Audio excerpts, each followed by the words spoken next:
একটা ব্লগে সবাইকে অনেক অনেক স্বাগত। আর আজকে কি নিয়ে ব্লগ হতে চলেছে সেটা হয়তো তোমরা থাম্বনেল বা টাইটেল থেকে অবশ্যই বুঝে গেছো কি নিয়ে ব্লগটা হতে চলেছে। তাও তোমাদের একবার বলে দিই, আমার পিসির মেয়ের সামনে বিয়ে, সেটা হয়তো তোমরা প্রত্যেকেই জানো, কারণ আমাদের বাড়িতে আইবুড়ো ভাত খাওয়া হয়েছিল, সেই ব্লগটাও দেওয়া হয়ে গেছে। তোমরা যদি দেখতে চাও আমি অবশ্যই লিঙ্ক দিয়ে দেবো, দেখে আসতে পারো, কারণ সেদিনকে অনেক মজা করেছিলাম। যাই হোক, আজকে পিসির মেয়ের হলো আশীর্বাদ, সেই কারণে আজকে পিসি বাড়িতে যাবো। কাল পিসির মেয়ের বিয়ে, আজকে হলো 29 তারিখ শনিবার, আর কালকে হলো 30 তারিখ রবিবার। সব ব্লগ তোমাদের পাটে পাটে আসবে। জানি না কতটা কী দিতে পারবো অত বিয়ে বাড়ির মাঝে, যেটুকুনি সম্ভব আমার দ্বারা আমি সবটা দেবো। যাই হোক, এখন বাড়ির সব কাজ করিনি, কারণ আমার মা বৌদি সবাই চলে গেছে, আমার ঠাম্মাও চলে গেছে। এখন আমি আর আমার দিদি পুরো বাড়ির মধ্যে রয়েছি, একা দুজনা। এখন বাড়ির টুকটাক কাজগুলো যেগুলো আছে সেগুলো কমপ্লিট করতে হবে। আমাদের ঘরটাকে পরিষ্কার করে স্নান করে একেবারে যেতে হবে। আগে কাজগুলো সেরে নিতে হবে, তোমাদের সাথে এসে আবার কথা হচ্ছে। এখন টাটা। চলো, প্রথমে ঘরটাকে ঝাঁট দেবো, মানে ঘরটাকে ঝাঁটিয়ে একবার পরিষ্কার করবো, ঘরটাকে মুছে নেবো, কাজগুলো কমপ্লিট করতে হবে।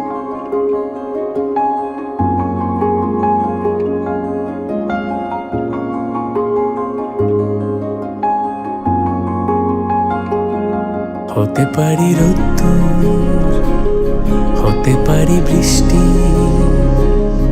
হতে সাইডে দেখো গাইস, পুরোপুরিভাবে বৃষ্টি শুরু হয়ে গেছে। আমি জানি না কতটা তোমরা বুঝতে পারছো, দেখো ভালো করে, পুরো বৃষ্টি শুরু হয়ে গেছে। কি করে যাব পিসি বাড়ি? একবার হচ্ছে, একবার থামছে, এখন আবার স্টার্ট হয়ে গেল। কি করে যাব? যেতে তো হবেই। এখন আমরা যাবো আমাদের পিসি বাড়ি। আমরা স্নান টান করে চলে এসেছি গাইস। গুড়ি গুড়ি বৃষ্টি পড়ছে, আর এখন আমরা বেরিয়েছি। 2টো বাজে মনে হয় না? 2টোর মতন বাজে, এখন আমরা বেরিয়েছি গাইস। এখন আমরা বেরিয়েছি, অনেক খিদা পেয়ে গেছে আমাদের।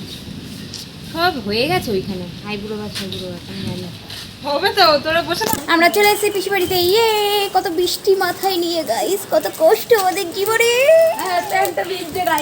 দেখো কত জল জমে গেছে, পেন তুলে হাঁটতে হচ্ছে। আমরা তো অনেক লেট করে এসেছিলাম, তখন হচ্ছিল দুপুরের রান্না, আর আমরা সকালের খাবার খেলাম বেলা 2টো নাগাদ। ছিল আলুর তরকারি আর লুচি, যেটা দুটোই খুব টেস্টি ছিল। এই চাটা আমার, ওই ছুরি চাটা রাখ। এবার দেখ সত্যি সত্যি নিয়ে পালালো। রাখ রাখ চাটা, পুরোটাই স্ক্রিপ্টেড।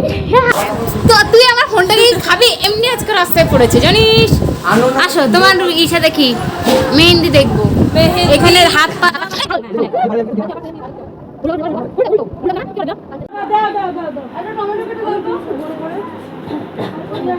না, তোমার জন্য তোমার থালি চলে এসছে, থালি দিয়ে আঁকা থালি।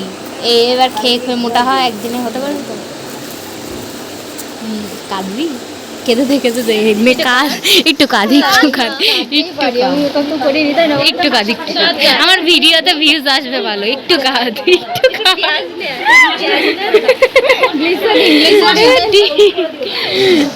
এর আগের দিন নিজের বাড়িতে তো তোমরা জানোই যে আইবুড়ো ভাত খেতে হয়। পিসি বাড়িতে নিয়ম ছিল আইবুড়ো ভাত খেতে বসলে চোখে একটু কাজল আর একটু কানের পাশে একটু কাজল দিয়ে দিতে হয়। এই সাইডে দেখো পিসি কত কি রান্না করছিল, অনেক কিছু রান্না করেছিল যেগুলো খুবই টেস্টি ছিল। এরপরে শুরু হয়ে গেল আশীর্বাদ।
হচ্ছে নেই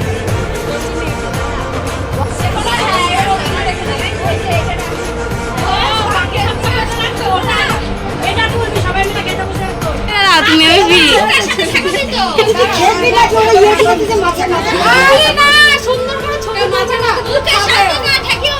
মাছের মাথা তো খাবি।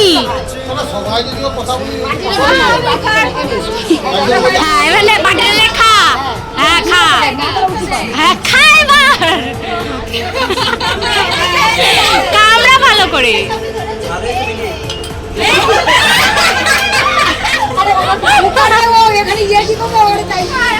নে। আরেকবার নে, আরেকবার নে।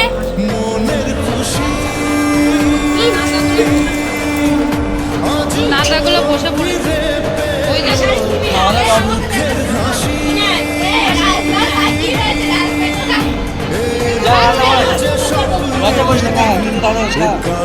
সাজানো হয়ে গেছে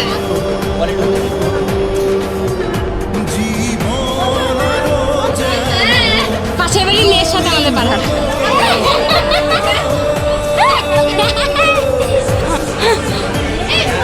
পুরো মাঠে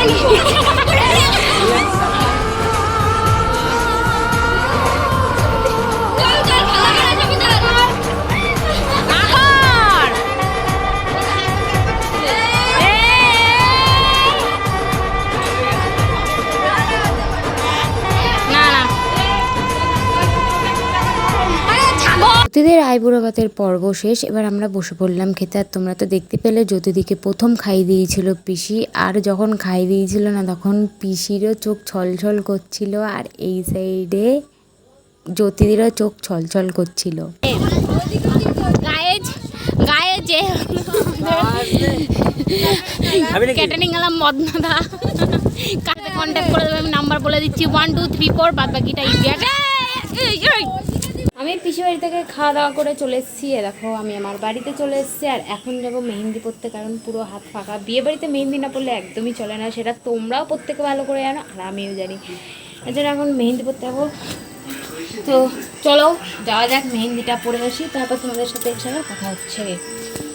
আমি চলে এসেছি বৌদি বাড়িতে, কারণ যার কাছে মেহেন্দিটা করবো না সেই বৌদিটা এসেছিলো বৌদি বাড়িতে, মানে চুমকি বৌদিদের বাড়িতে। আর আমরা দু হাতে করেছিলাম, মনার দু হাতে মিলিয়ে এপিট ওপিট মিলিয়ে 30 টাকা নিয়েছিল, আর আমাদের দু হাত মিলিয়ে 50 টাকা নিয়েছিল। তোমরা তো দেখতেই পাচ্ছ যে ডিজাইনগুলো কতটা সুন্দর হয়েছিল। তখন হয়েছিল ওপর পিঠে এবং আরেক সাইডে হয়নি। যাই হোক, আমার তো ডিজাইনগুলো খুব পছন্দ হয়েছিল। মেহেন্দির ফাঁকে আমি চলে এসেছিলাম একটু চা খেতে, কারণ চা খাওয়ার জন্য পুরো পাগল পাগল লাগছিল, কতক্ষণে চা খাবো। আমি শুধু একা না, আমার দিদি, প্রীতি, বৌদি, পুচু সবাই মিলে মেহেন্দি করেছিলাম। কম দামে নেয় এবং বৌদিটা সাজাতেও পারে, চুল বাদ দিয়ে মাত্র 30 টাকা নেয়। আমাদের কাছে তাই নিয়েছিল। তোমরা যদি কেউ মেহেন্দি করতে চাও, সে যদি নবদ্বীপেরই কেউ হও, আমাকে কমেন্ট বক্সে এসে জানাতে পারো, আমি তোমাদের নাম্বার দিয়ে দেব। যাদের যদি আমার কথা না বিশ্বাস হয় তোমরা দেখে নাও বৌদির হাতে কত সুন্দরভাবে মেহেন্দিটা করেছে। এমনকি প্রীতি দিদি সবার হাতে মেহেন্দিটা এত সুন্দর করেছিল না, আর কি বলবো তোমাদের। T20 ওয়ার্ল্ড কাপের ফাইনাল, তো সেটা তো তোমরা প্রত্যেকেই জানো। আমার দিদির রিয়াকশান দেখবে, তোমরা দেখলে তোমরা হাসবা না কি বলবো আমি জানি না। যাই হোক, তোমরা চলো তোমার আমার দিদিদের রিয়াকশান, মানে আমার দিদির রিয়াকশান তোমাদের দেখা হচ্ছে।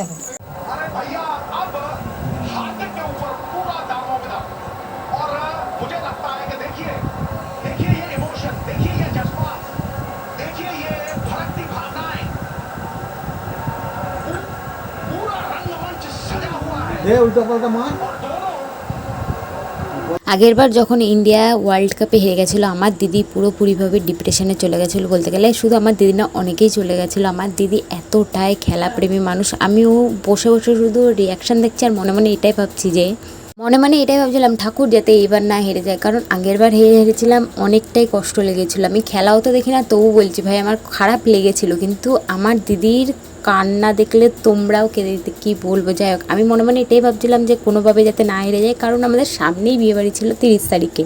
আর যদি হেরে যেত তাহলে তো পরের দিনে আমার দিদির বিয়েবাড়ি পুরোপুরি মাটি হতো, কোনোভাবে আর ও এনজয় করতে পারতো না। যাই হোক, ফাইনালি জিতে গেছে ইন্ডিয়া।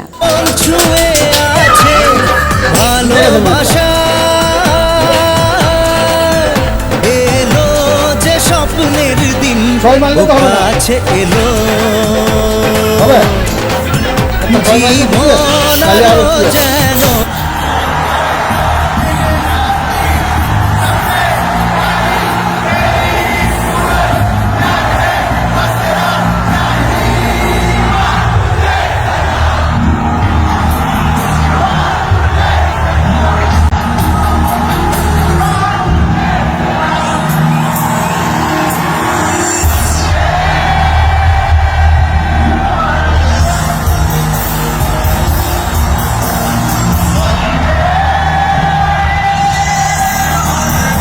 T20 ওয়ার্ল্ড কাপে তো জিতে গেল, আর এই সাইডে আমার দিদি প্রচণ্ডই খুশি ছিল। সেদিনকে ছিল আমার পিসির মেয়ের বিয়ে 30 তারিখে, এর জন্য রেডি হচ্ছিলাম কারণ গায়ে হলুদের জন্য জল ভরতে যেতে হবে। পুরো বিয়ের ব্লগ আসতে চলেছে এখনো পর্যন্ত। টাটা।